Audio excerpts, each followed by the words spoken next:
Olá, bem-vindo a Mercados e Negócios, que hoje entrevista o presidente do Banco de Desenvolvimento do Espírito Santo, o Bandes, Luiz Paulo Veloso Lucas. Luiz Paulo, obrigado por sua presença em Mercados e Negócios. Eu que agradeço. Eu queria começar essa entrevista pedindo para você fazer uma análise do que está acontecendo na economia nesse momento. Muitos dos entrevistados que têm vindo aqui no Mercados e Negócios têm reclamado do momento econômico do país e fazendo projeções pouco otimistas. Como é que você vê esse momento da economia do país? Vivemos o fim de um ciclo, talvez o fim de uma era. Sob um certo aspecto, é um ciclo que se inicia com a crise de 2008 e com a política que o governo federal adotou para enfrentar a crise, que na época o presidente Lula chamava de marolinha, que era uma bobagem, que o Brasil estava dando lições ao mundo, né? E a partir daí o BNDES criou linhas de crédito com juros negativos financiados pelo Tesouro Nacional, o que levou a exposure do BNDES com o Tesouro para cima de 700 bilhões de reais nesse período, né? Promoveu mudanças pontuais na legislação tributária, concedendo alívios setoriais para setores escolhidos, expandiu de forma absolutamente irresponsável o crédito para pessoas físicas e para empresas, e isso fez com que a economia brasileira, esse modelo, esse padrão, né, veio seguindo a cada ano na mesma direção. Para complicar tudo, o governo resolveu mexer em dois setores importantíssimos da economia, que é o setor de petróleo e o setor de energia elétrica. Mexer desorganizando o modelo de negócios, o padrão de investimento que havia nesses dois setores. Depois da descoberta do pré-sal, também por volta de 2007, 2008, o governo mexeu na regra do jogo, aparentemente para fazer com que a Petrobras fosse dona única do pré-sal e operadora única. Os investimentos estrangeiros foram embora, os leilões pararam. Assim, a Petrobras poderia encomendar de quem quisesse as plataformas, as sondas. Passou a ter um programa de negócios bilionário por ano também.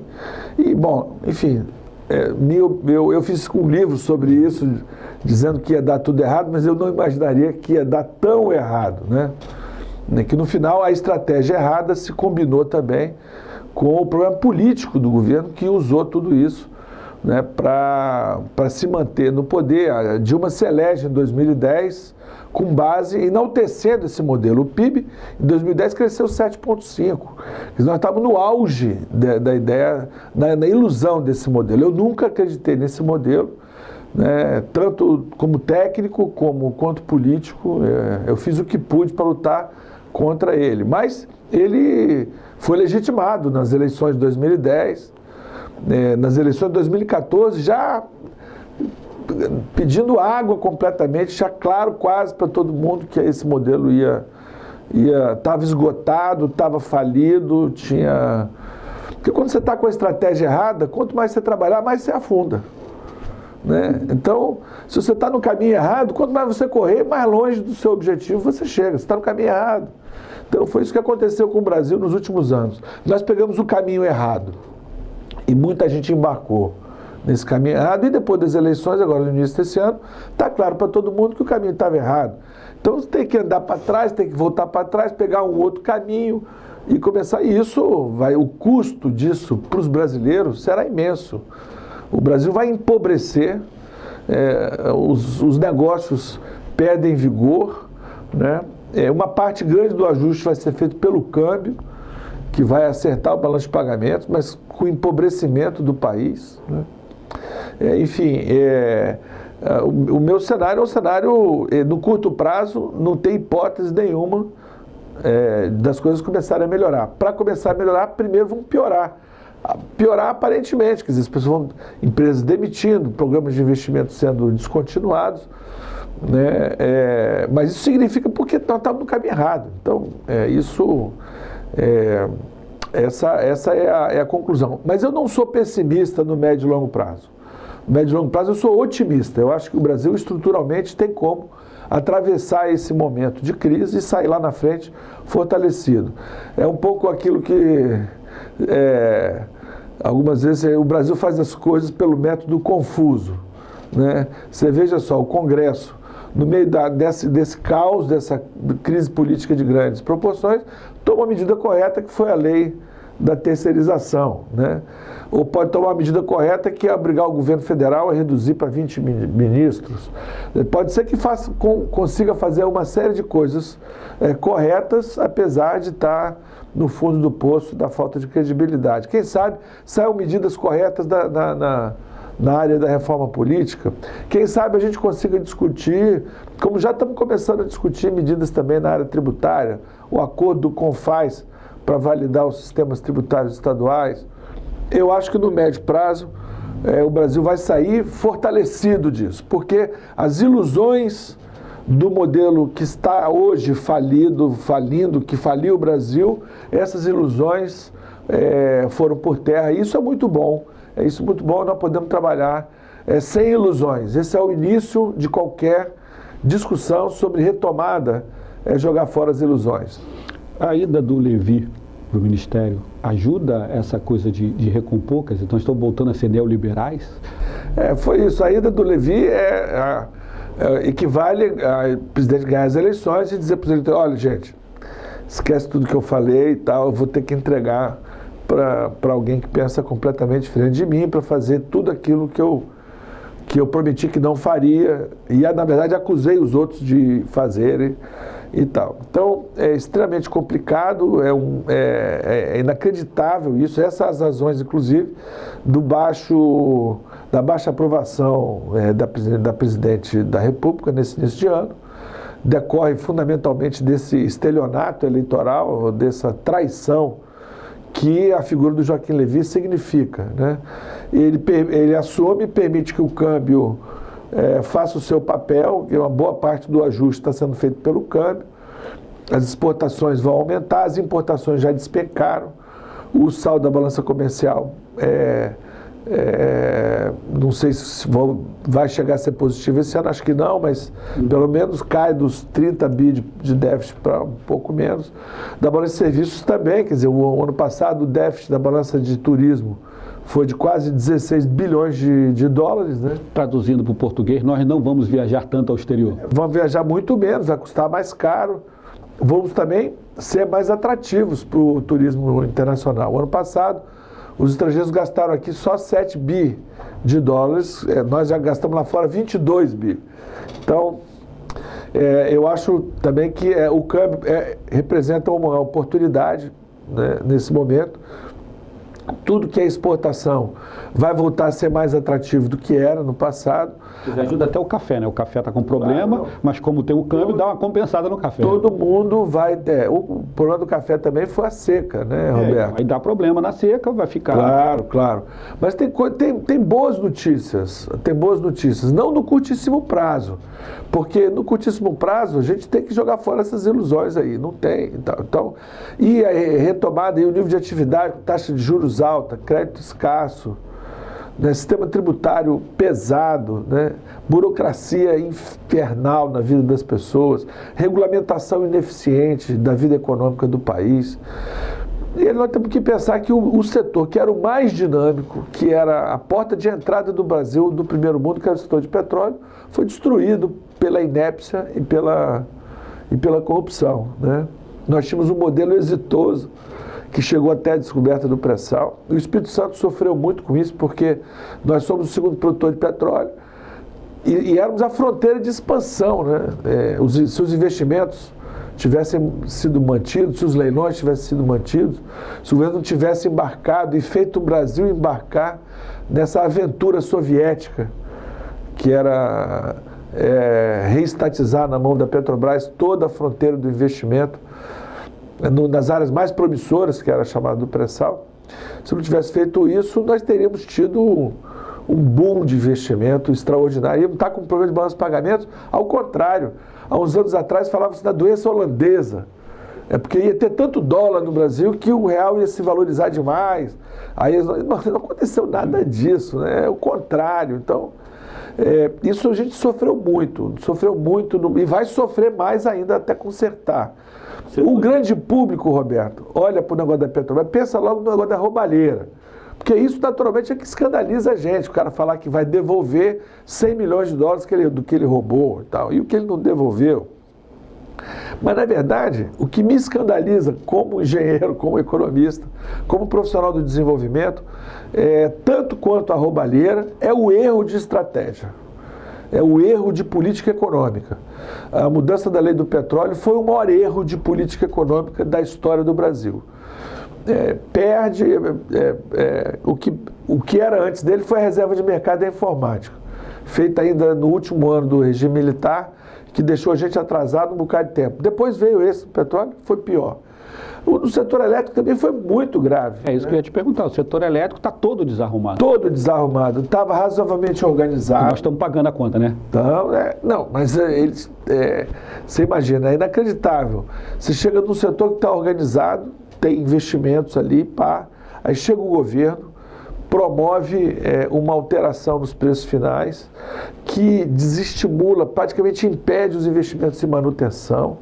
Quer dizer, a intervenção grosseira do governo no setor privado para poder fazer um discurso que vai baixar, que a energia elétrica vai baixar, doa quem doer, como se fosse uma questão, né, de ser durão, né?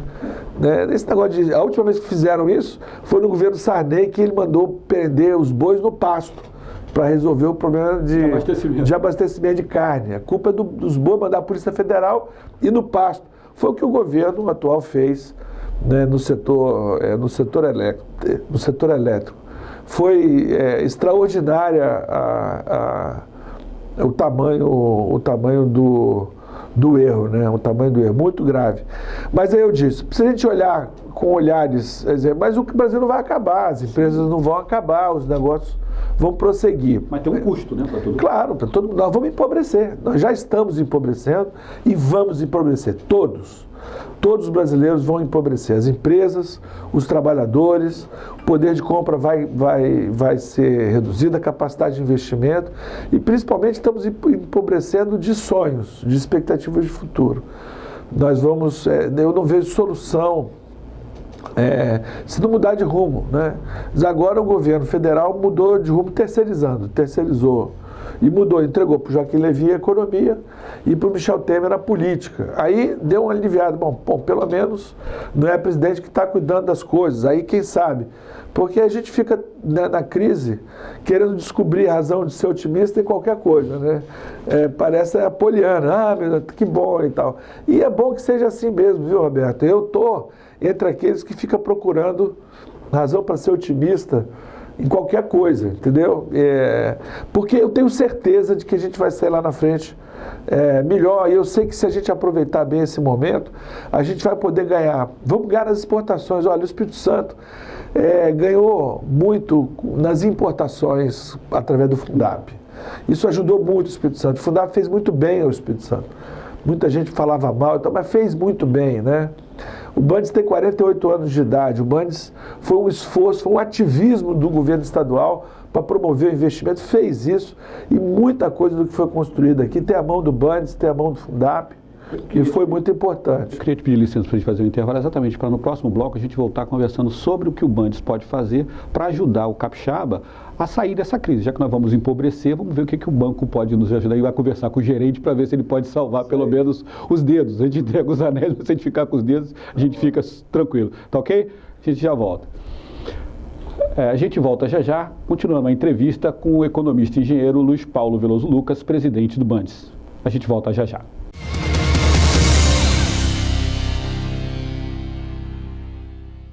Ajude a tornar o jornalismo da GV News cada vez melhor. Mande sugestões e críticas para pauta@gvnews.tv.br. Nos acompanhe pelo facebook.com/gvnewstv. Você também pode assistir as reportagens exibidas aqui no nosso canal no YouTube. Acesse www.gvnews.tv.br e assista toda a nossa programação onde você estiver.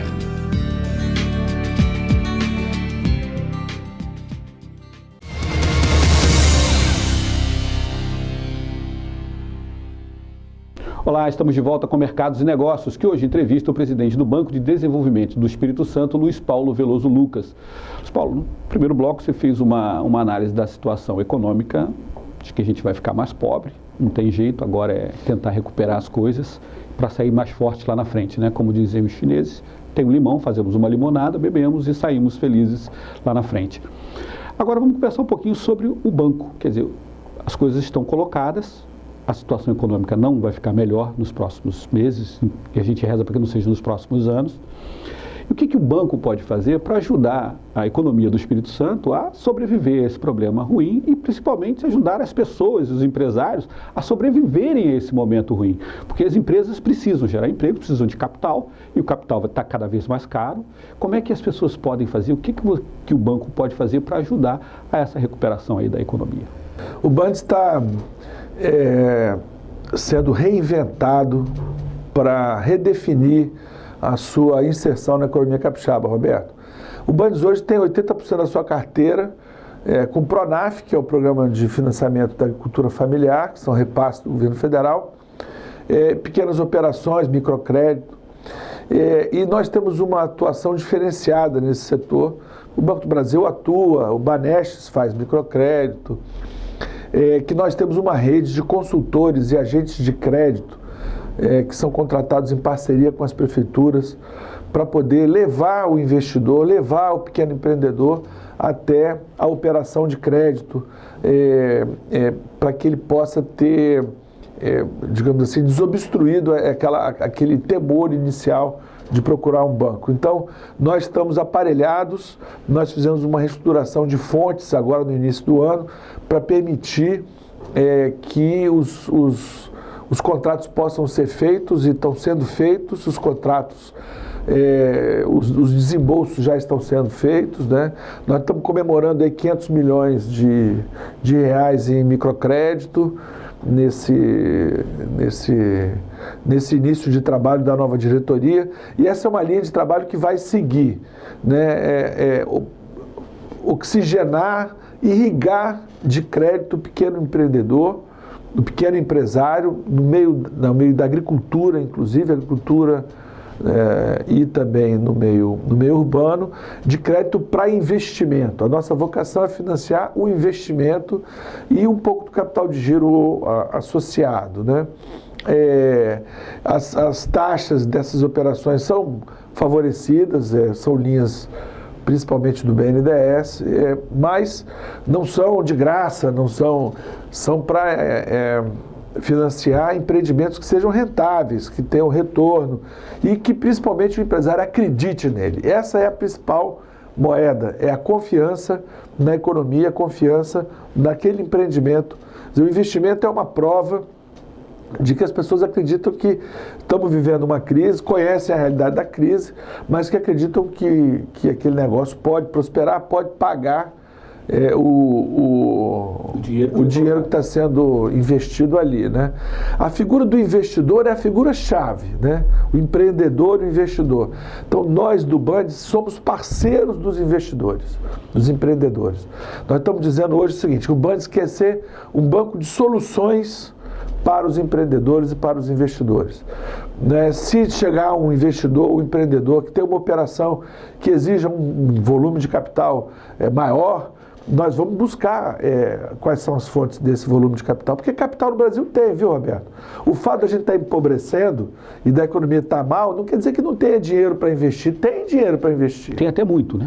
O problema é que o dinheiro para investir, o dono desse dinheiro quer ter segurança que esse dinheiro vai ser investido em alguma coisa rentável, né? Então, os caminhos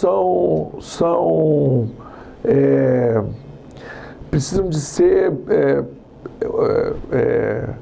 organizados, né, para que esse investimento possa acontecer. A nossa missão no Bandes é conseguir botar de pé os investimentos, os empreendimentos que tenham por trás um empreendedor que tenha confiança no seu negócio, que tenha confiança no Espírito Santo. A burocracia é um inferno, não do Bandes, assim, o Bandes também tem problemas, mas assim, o Bandes é regulado pelo Banco Central.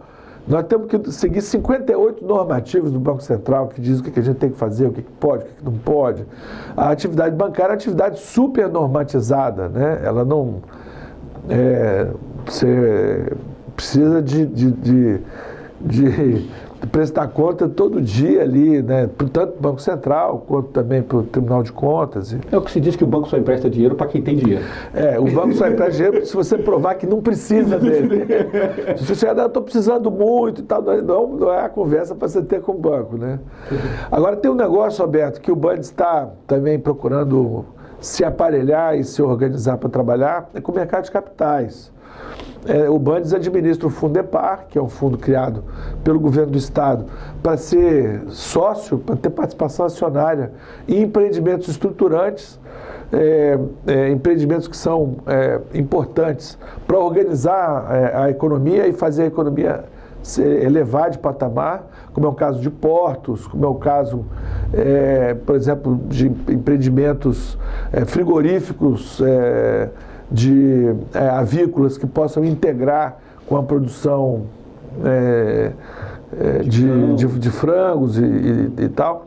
Então, essa atividade de gestor do Fundepar, ela é uma prioridade. Uma outra coisa importante para a gente ter em mente nesse momento são as questões vinculadas à economia criativa e à economia verde. Né? As oportunidades que a escassez de água e os problemas de energia estão trazendo. Hoje, por exemplo, se eu for atender todo mundo que quer falar sobre energia solar, eu não faço outra coisa.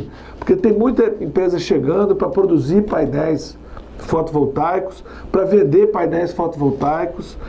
A EDP, né, está discutindo, apresentou ao governo uma proposta de programa para difundir. É um grande negócio, a gente pode aumentar muito a microgeração e a pequena geração de energia baseada em fotovoltaica. Até vendendo de volta para o sistema. Na casa das pessoas, nos prédios grandes, né? Vendendo, usando, deixando de comprar energia e vendendo também para esse. Mas tem uma série de aspectos que tem que ser vistos, tributários e tal, para a gente poder entrar. Acho que vamos entrar num ciclo muito interessante. Na questão hídrica também é importante, nós precisamos de financiar os nossos pequenos agricultores a instalar sistemas de irrigação que economizem água, sistema de gotejamento no lugar de aspersão. Para isso nós temos o Pronaf, né, que é uma linha de crédito para o pequeno agricultor, que vai priorizar investimentos em economia de energia e economia de água. Né? Tem uma linha e um trabalho do Bundes com os municípios que eu estou defendendo junto ao governo, que a gente mantenha justamente para racionalizar o investimento público nos municípios, para colocar o setor privado. Às vezes vem um prefeito querendo fazer uma rodoviária, por exemplo. Eu estou dizendo assim, vem cá, será que você vai fazer isso uma rodoviária estatal? Por que você precisa de uma rodoviária estatal? Isso pode ser um empreendimento. Vamos chamar os empresários do mercado imobiliário. Uma rodoviária que seja também um mini shopping, que tenha lojinhas, que tenha estacionamento, ela pode ser um empreendimento rentável e que não precisa ser feito com dinheiro de impostos, de tributos, né?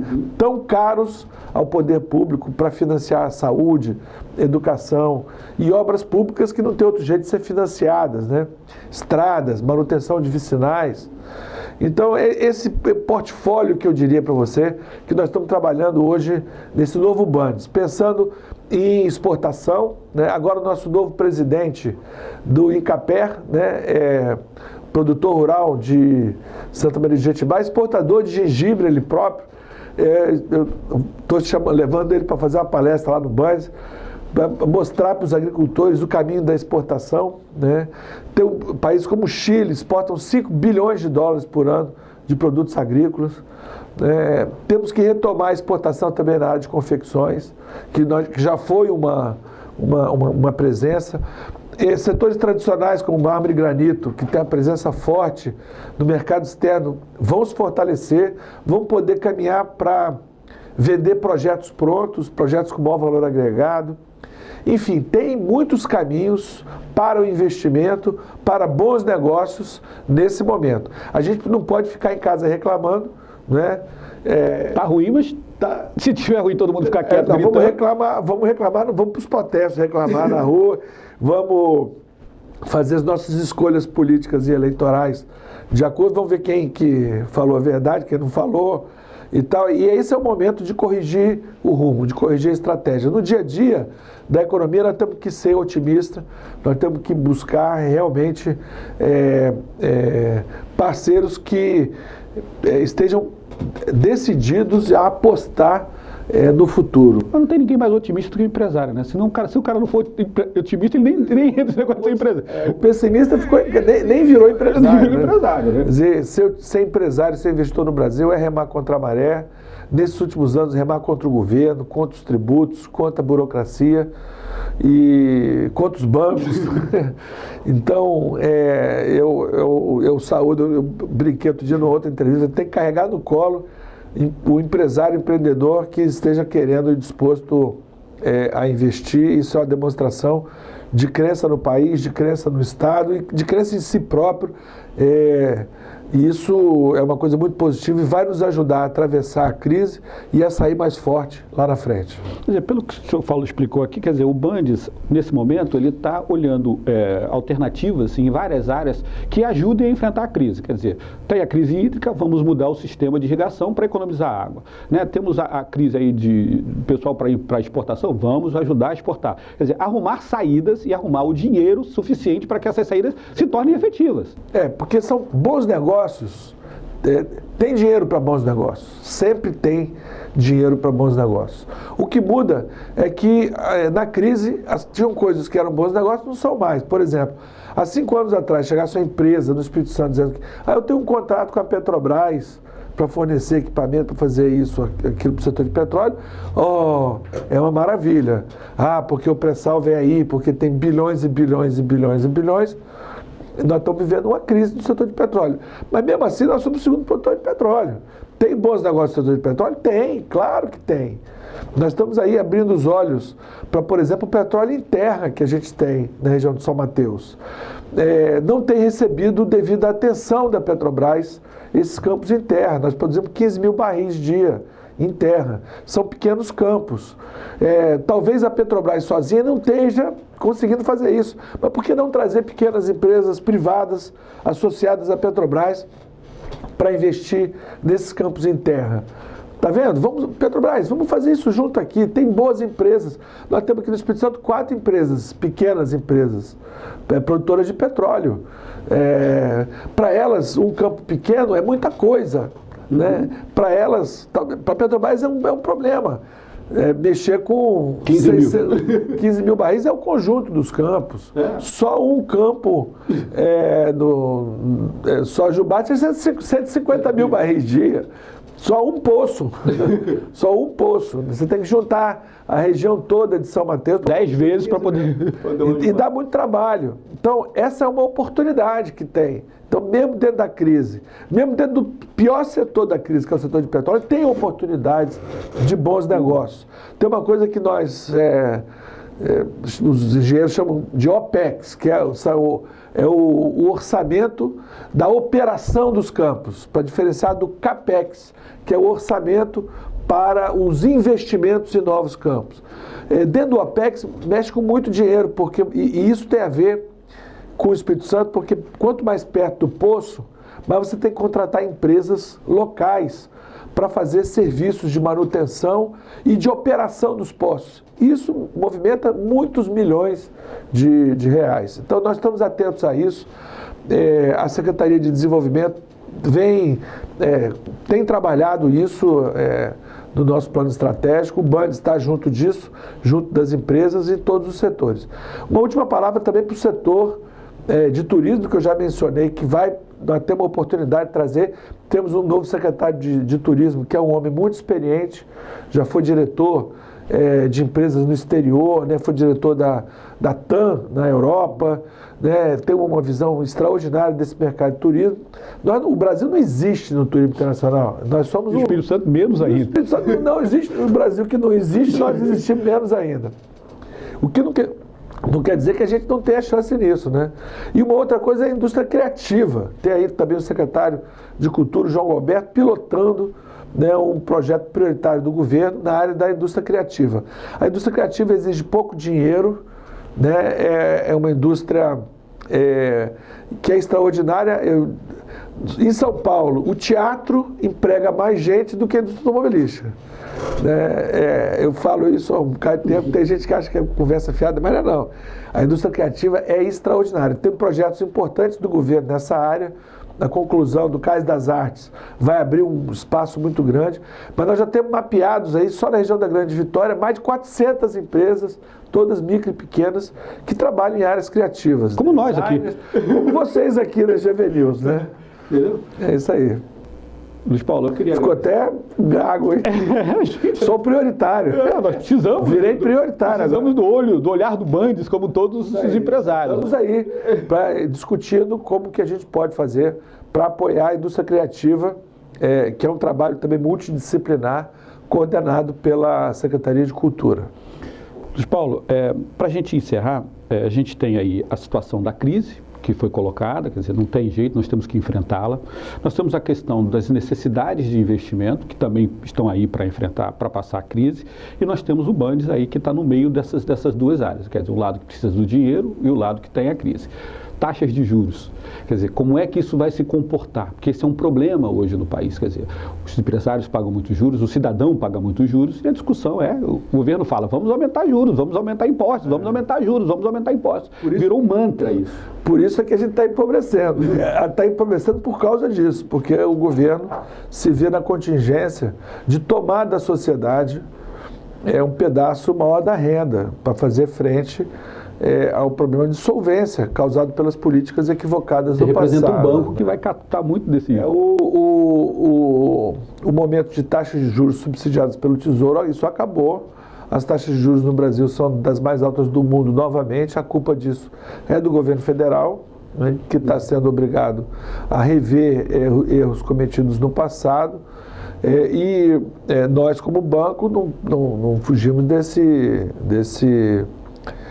situação. Nós operamos com taxas de juros reais. No nosso patamar de taxa de juros é o patamar dos programas federais, né, que nós repassamos do BNDES, é a taxa com que o BNDES financia o Estado, né? Esse é o patamar, o menor dinheiro que a gente tem para trabalhar, o menor custo que a gente tem para trabalhar é o custo que o BNDES empresta para o governo do Estado, né? E esse custo é TJLP mais 0,8, mais ou menos. Menos do que isso, não vai ter. Quer dizer, então, mas não vai aumentar mais nada disso? Não, dinheiro é uma coisa assim, é quase uma commodity. Ela tem os preços nós não vamos atrair investidores, nem convencer investidores a fazer investimentos, porque estamos oferecendo uma vantagem tributária ou financeira. Isso não existe. Nós vamos conseguir ter equações financeiras que viabilizem bons negócios, que os empresários acreditam neles. Se eles acreditam, nós acreditaremos também. Nós vamos ajudar a botar esses empreendimentos de pé. Botar de pé não significa acessar a contratos, por exemplo, que são com taxa de juros negativa. Taxa de juros negativa viabiliza qualquer coisa. Sim. Ninguém precisa de ser um empresário muito criativo, empreendedor, para querer um contrato com taxa de juros como que o BNDES praticou de 2009 para cá com o subsídio do Tesouro Federal. Muita gente comprou caminhão, ônibus, com juros negativos. Aliás, isso impactava o mercado de ônibus e caminhão usado. Pergunta para as pessoas se alguém conseguia vender ônibus usado ou caminhão usado. Claro que não. Se você tem no BNDES acesso a um programa que financia ônibus novos e caminhão novos com juros negativos, quem vai comprar caminhão usado ou ônibus usado? Ninguém. Então isso é uma distorção causada pela política equivocada praticada pelo governo federal. Isso não existe mais. Então, agora, nós podemos trabalhar com realismo, sem ilusão, para poder botar de pé os bons empreendimentos. Está cheio de bons empreendimentos aí, viu, Roberto? Todo dia, lá no Bandes, eu converso com 2, 3, 5 empresários, eu vejo coisas bacanas sendo feitas pelo estado todo. A avicultura no sul do estado.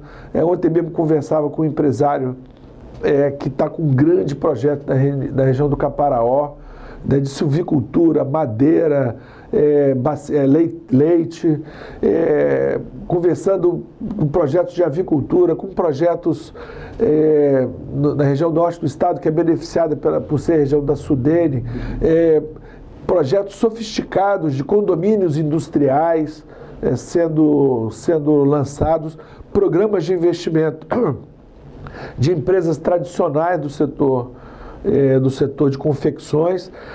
O setor agrícola tem que abrir os olhos para as exportações de produtos in natura e de produtos industrializados. Vocês imaginam? A geleia de morango francesa está sendo vendida aqui nos supermercados aqui. E cadê as nossas geleias de morango para vender na França? Tem a burocracia interna de... Não, isso tem explicação mas explicação de por que as coisas não foram feitas antes não ajudam a gente a desobstruir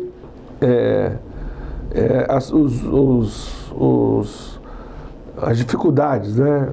A gente não tem que saber por que não fizemos no passado. Até porque a exportação no passado foi muito prejudicada pelo câmbio, que estava artificialmente baixo. Agora nós temos um câmbio favorável. Então, é burocracia? Vamos tirar a burocracia. É financiamento? Por que nós não podemos exportar produtos in natura da nossa agricultura ou produtos industrializados? Pode parecer piada, mas mariola, goiabada. Se os franceses fazem... Os italianos vendem queijo parmesão no mundo inteiro. O que é queijo parmesão? É leite com sal e calor e 2 anos para fazer. Então, e ganham muito dinheiro com isso, tem marca própria. Aí entra a economia criativa, fazer marca própria, fazer identidade. Então tem trabalho para fazer, não tem nada fácil. Não existe caminho fácil para o desenvolvimento. Mas também não adianta dizer, não foi porque... a desculpa de por que as coisas não foram feitas para trás não resolve o nosso problema. Resolve a gente olhar que coisas a gente pode fazer e que não está fazendo, porque ninguém começou a fazer. Está lá o pessoal de Santa Maria de Jetibá vendendo gengibre para os Estados Unidos. Sim, então a criatividade é que vai salvar o Espírito Santo. Criatividade, investimento, bom trabalho.